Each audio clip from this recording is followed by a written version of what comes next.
Beginning art. It is easy to create general styles of art. Abstraction, hyper-realism, upgraded reproductions, composites, lowbrow silliness. And because the world gets stuck in poverty, we can all talk about it. There's no such thing as magic here, no magician's code. There's a simple explanation for how artists learn to create great art. The easiest way to get there is to follow Drew Struzan's observation.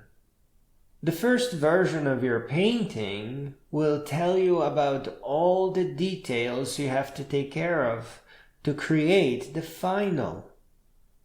More than that, by applying reference images directly to your canvas, your skill and knowledge improves the same way you memorize how to navigate a city.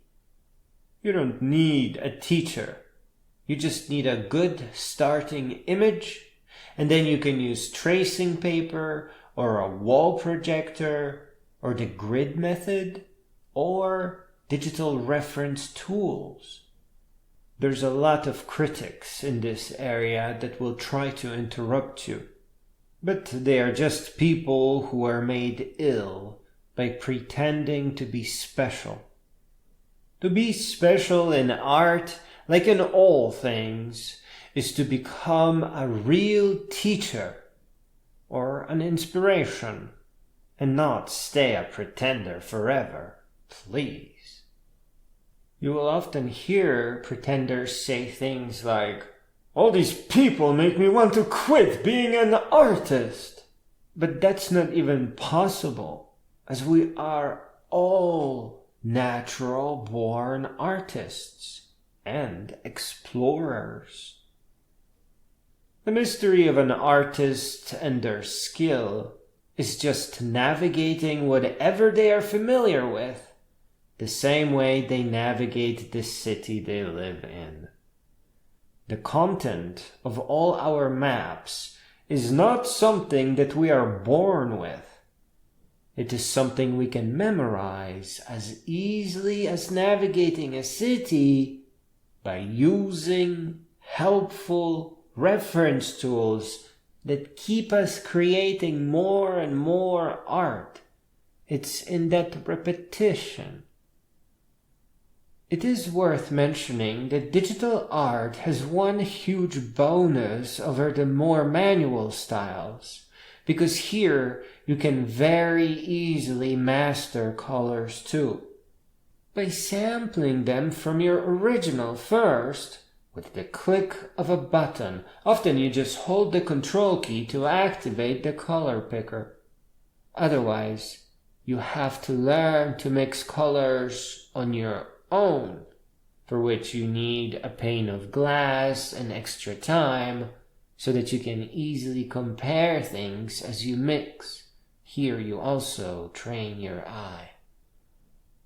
Either way, eventually, picking the correct colors too becomes a matter of navigation.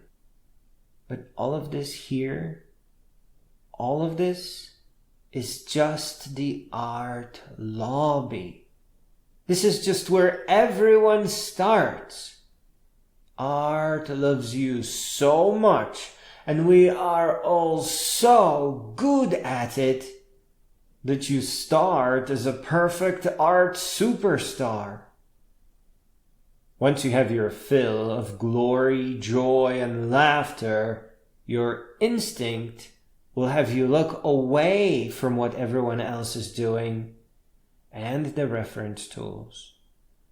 In the beginning, you become a perfect artist. And in a way, your first mighty step is to expand the world of art by moving away from its center. The destination is always the same in all our pursuits of excellence. You are meant to take whatever moves you and build. Build and grow all the way up until you become a great being. Art is also a test of your worthiness, your maturity, exactly like the tests described in all the myths. You are granted a power to make others admire you. Will you just pretend and belittle others? Or set off on one of the greatest adventures of your life? The price to pay for tricking others into thinking that one is special, instead of teaching them how to do it so that they can join the world of art, is that one never learns more, never grows up. People like that just stay in the beginning. The failure to travel the universe of art means that there is no adventure to be had in it. There's nothing to call them back. Thus, all the hateful artists forget art because they think they've seen it all. But what really happened is that they allied themselves in a circle just in the art lobby where everyone starts, and just to feel special for a little while. Once they were done pretending, so was their art and their practice of art. It is a tragedy because it is a function of bad education. But again, the world of art belongs to us all. The haters will just rope-a-dope themselves and get ejected out.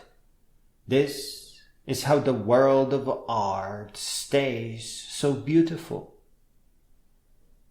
Finally, you should know that the definition of good art is not "I will know it when I see it," as many a teacher would have you have it, but rather, good art is the kind of art that changes lives for better. Furthermore, a good artist is one that teaches. So you must get as many people as you can into the beginning, into the art lobby, into the world of art. From this beautiful world of art, new schools will emerge. Ones that will allow students to learn what they want, when they want it, where they will never be told to hurry or that they are now cut off or finished. Here, the students will be graded by authentic achievement, not simulated imaginary make-believe grades that teachers manipulate to hide the fact that they aren't actually working. Art is one of several such hubs of creativity, knowledge, and promise. Philosophy, for example, is another. These schools, born from our most beautiful superpowers, will eventually set the world free from our dark ages and poverty. Here, humanity will resume advancing forward to converge in its greatness on wisdom and world peace.